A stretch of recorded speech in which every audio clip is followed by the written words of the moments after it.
படத்தோட director Sarang Thiyagu GVM கிட்ட assistant டைரக்டரா இருந்தவர்.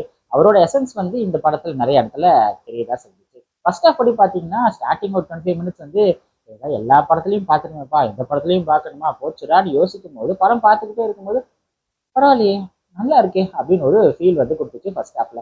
செகண்ட் ஹாஃப் செம்மையா இருக்கு போலன்னு பார்த்தா மறுபடியும் ஸ்டார்டிங் ஒரு 25 மினிட்ஸ் வந்து இப்பதான் நல்ல ஃபர்ஸ்ட் ஹாஃப்னு சொன்னா அதுக்குள்ளேயும் மறுபடியுமா அப்படின்னு பார்க்கும்போது மறுபடியும் போக போக பரவாயில்லையே நல்லா இருக்கே அப்படின்னு ஒரு ஃபீல் கொடுக்குது. இந்த ஸ்க்ரீன் பிளேயோ பார்த்தீங்கன்னா ஒரு அப்ஸ் அண்ட் டவுன்ஸ் மாதிரி ஒரு ரோலர் கோஸ்டர் ரைட் மாதிரி இந்த ஸ்க்ரீன் பிளே த்ரூ அவுட் ஆயிடுச்சு. இந்த படத்துல காமெடி அண்ட் எமோஷன் வந்து நிறைய இடத்துல நல்லாவே ஒர்க் அவுட் ஆயிருக்கும் அப்படின்னு சொல்லலாம். பட் சில பல சீன்ஸ்லாம் பார்த்தீங்கன்னா லாஜிக்கே இல்லாத சீன்ஸை வந்து அப்படியே புஷ் பண்ணியிருப்பாங்க லவ் ட்ராக்கை எக்ஸ்டெண்ட் பண்றதுக்கு.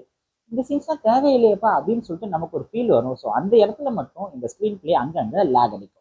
ஆக மொத்தத்துல இது யாருக்கான படம் அப்படின்னு பார்த்தீங்கன்னா ட்ரெடிஷனல் ஃபேமிலி ஆடியன்ஸ் இது ஒரு ஆவரேஜான படமா இருக்கும். மற்றபடி யூத் ஜென்ரேஷன் அப்புறம் லவ் பண்றவங்க அப்புறம் லவ்னாலே எனக்கு பிடிக்கும் அப்படின்னு இருக்கிறவங்களுக்கு இந்த படம் பிடிக்க நிறைய சான்ஸ் இருக்கு. ஓவராலா இந்த ஆரோமலே ஒரு டீசென்டான ரொமான்டிக் காமெடி மூவி.